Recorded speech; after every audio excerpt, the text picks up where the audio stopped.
Tribe, we're going to talk about really quick here. What is Neville Goddard's most missed secret to living in the end? And I'm really serious about this. I just caught this. I was going back and I was listening to, trying to go through all my Neville Goddard recordings I have of him. And even I missed it.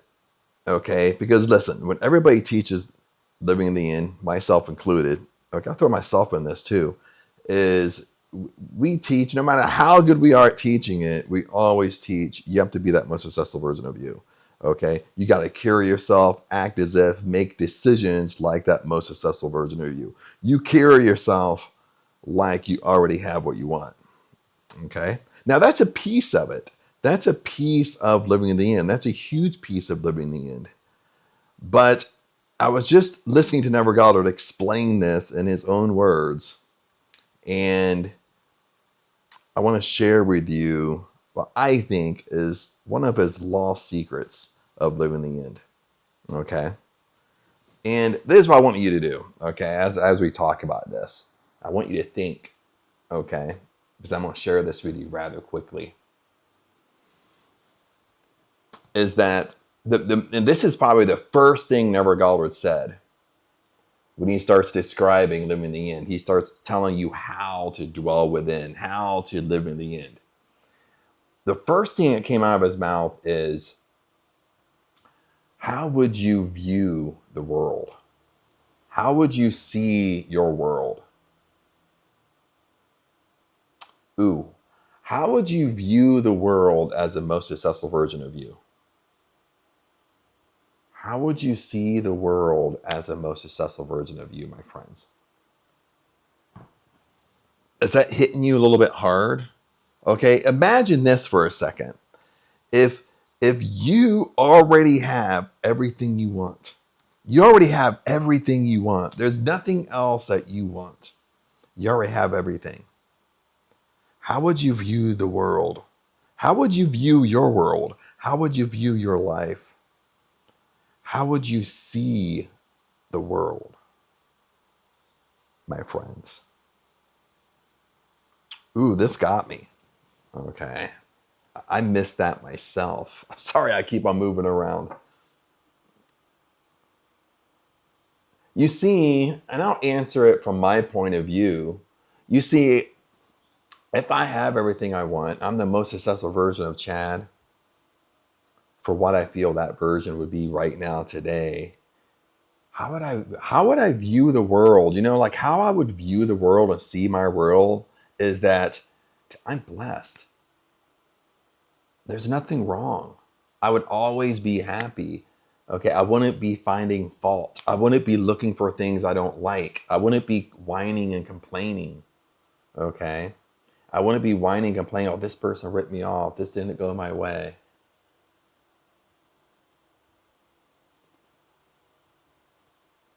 How would you view your world? I mean, part of me would just be, I would just be overall happy.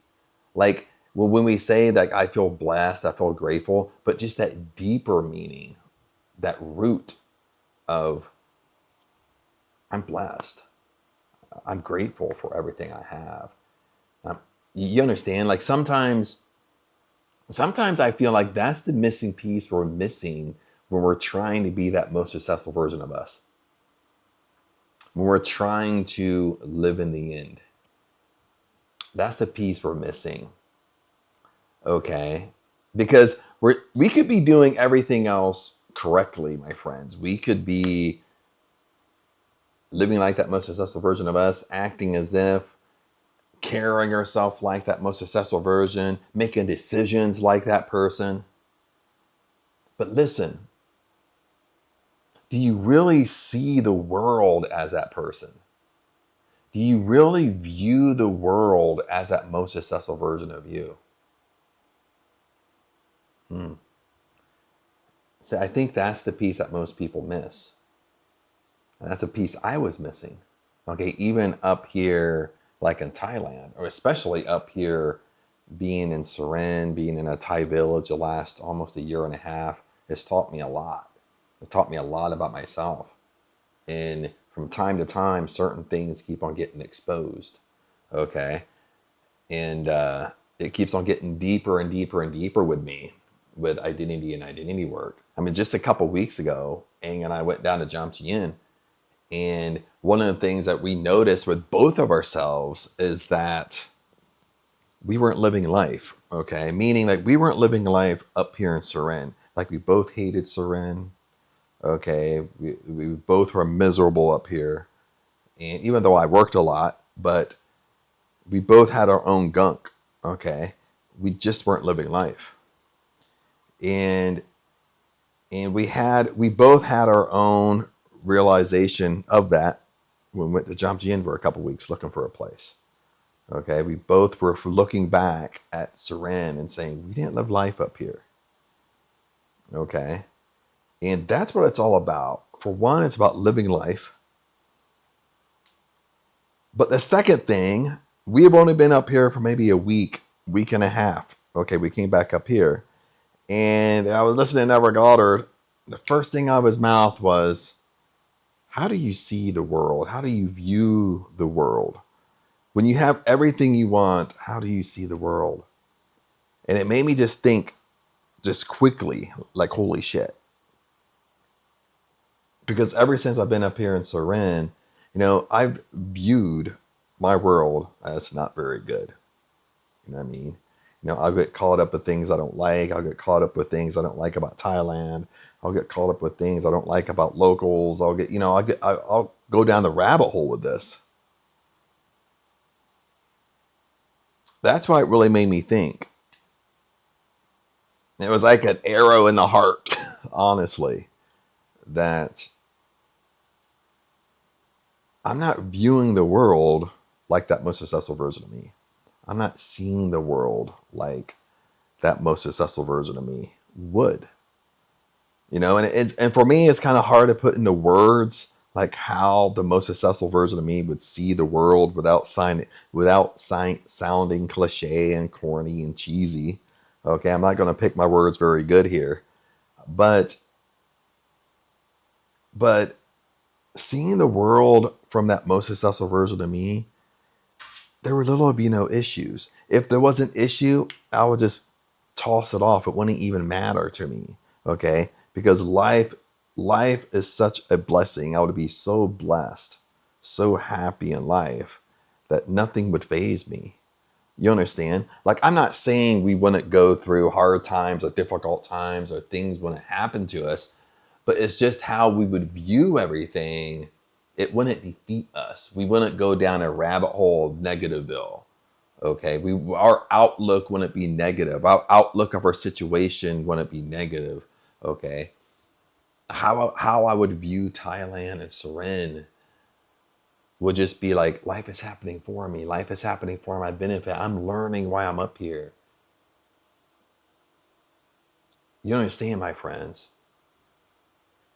And I'm going to flip this back to you.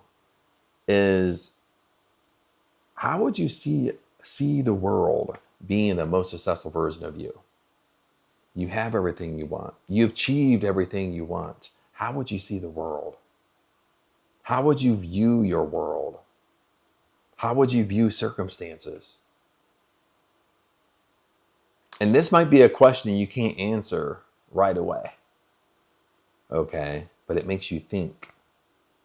Okay, it makes you think like a combination of when you live in the end, it's you moving on with you're moving on with your life.